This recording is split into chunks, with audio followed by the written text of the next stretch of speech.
नमस्कार बच्चों, BA second year की क्लास में सभी का स्वागत है। अभी हमने कालिदास द्वारा विरचित एक रचना कुमार संभव महाकाव्य के बारे में जानकारी प्राप्त की थी। अब हम उनके द्वारा विरचित दूसरे महाकाव्य रघुवंशम नामक महाकाव्य के संक्षिप्त जानकारी लेंगे। यह जो महाकाव्य है ये कालिदास विरचित द्वितीय महाकाव्य है और संस्कृत महाकाव्यों में रघुवंशम का जो है एक उत्कृष्ट स्थान रघुवंशम को प्राप्त होता है। और रघुवंशम जो है वो संस्कृत साहित्य में सुरम्य प्रसाद को एक प्रकार से महिमा मंडित प्रवेश द्वार के समान माना गया है। यदि हम इसकी रघुवंशम की कथा वस्तु की बात करते हैं तो इसमें 19 सर्ग हैं और 19 सर्गों में रघुवंशी राजाओं के जीवन चरित्र का वर्णन किया गया है और सर्गानुसार क्रमशः उसी प्रकार उन्हें प्रस्तुत किया गया है। प्रथम सर्ग का शुभारंभ जहां नमस्कारात्मक मंगलाचरण के साथ होता है। उन्होंने जगतः पितरो वंदे पार्वती परमेश्वर द्वारा भगवान शिव व पार्वती की वंदना की है। इसके पश्चात विनय प्रदर्शन करते हुए रघुवंशी राजाओं की जो विशिष्टताएं हैं, विभिन्न प्रकार की जो विशिष्टताएं हैं, रघुवंशी राजाओं को बहुत विशेष योग्य माना गया है।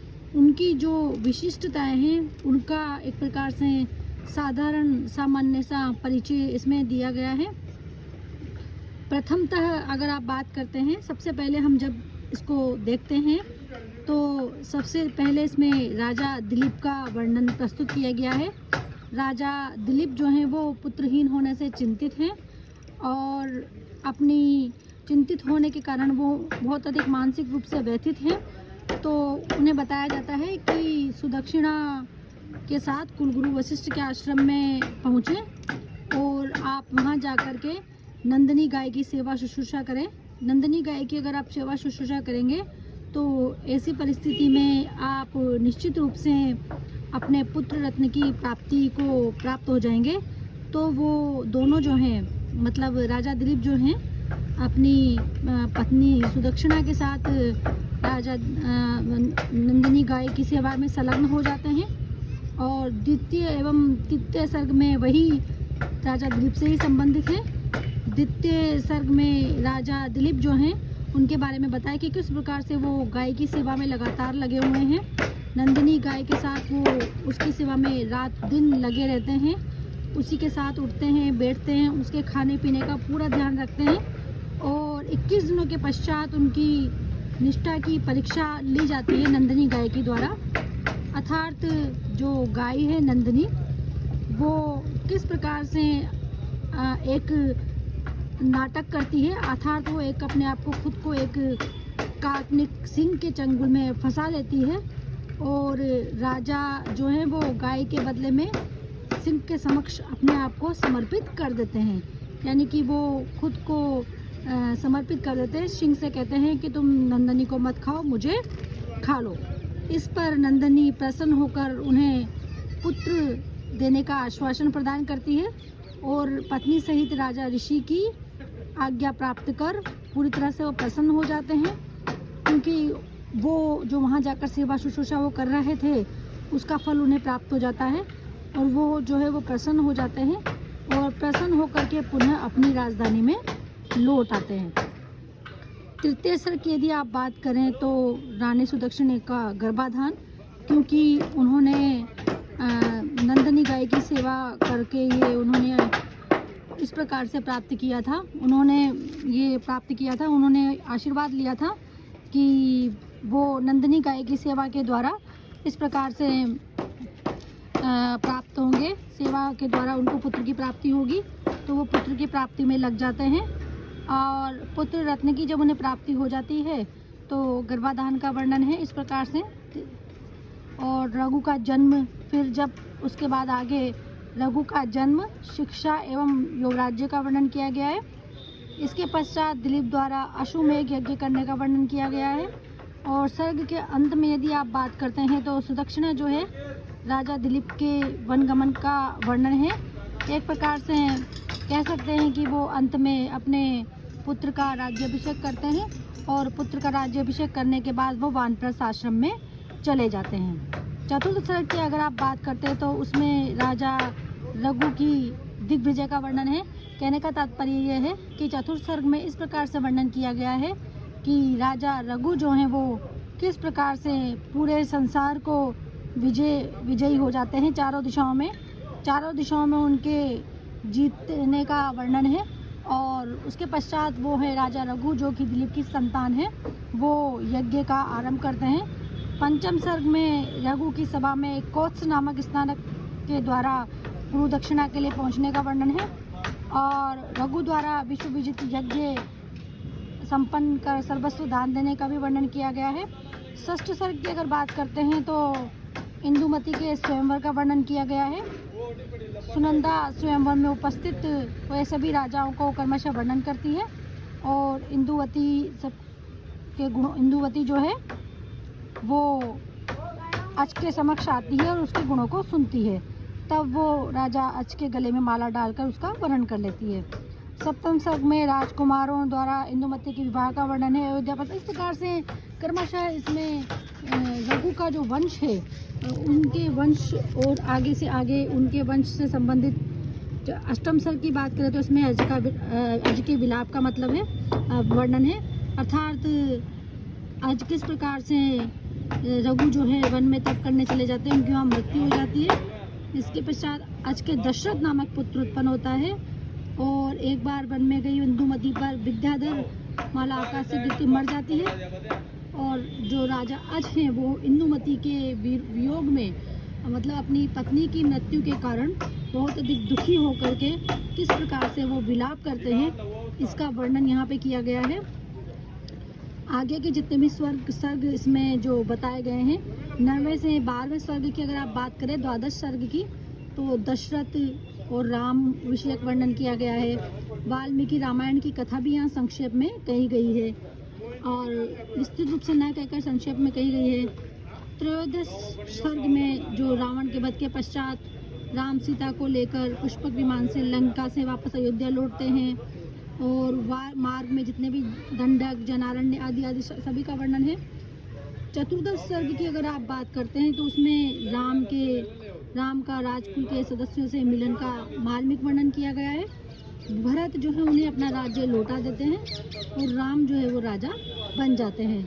उस समय जो सीता थी वो गर्भवती थी, वो गंगा के तट पर बसे तपोवनों को देखने की इच्छा व्यक्त करती है और बताते हैं कि राम लक्ष्मण के साथ सीता को वन में भेज देते हैं।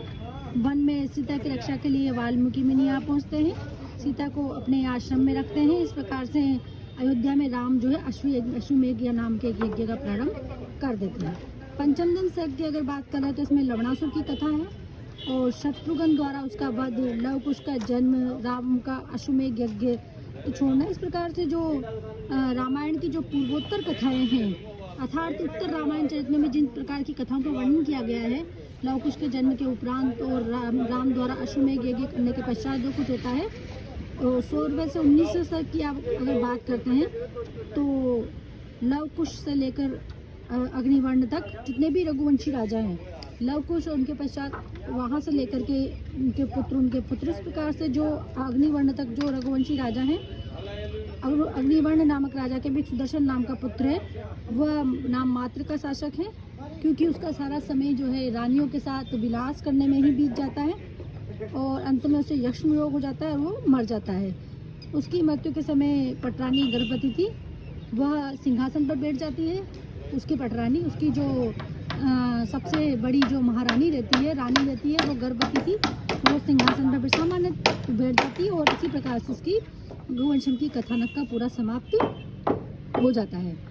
और सामान्यतः अगर हम देखते हैं तो रघुवंश का उपदिव्य वाल्मीकि भी रचित आदि काव्य रामायण को माना गया है और रामायण से ही कथा वस्तु लेकर महाकवि कालिदास ने अपनी काव्य प्रतिभा से श्रेष्ठ महाकाव्य का सर्जन किया गया है। और जहाँ तक श्रेष्ठ महाकाव्य होने की वजह से रघुवंश के नाम की अगर आप बात करें तो क्योंकि इसमें रघु के वंश से संबंधित सारी कथानक जो भी हैं और वो वर्णन किया गया है, इसीलिए इसका नाम रघुवंश रखा गया है।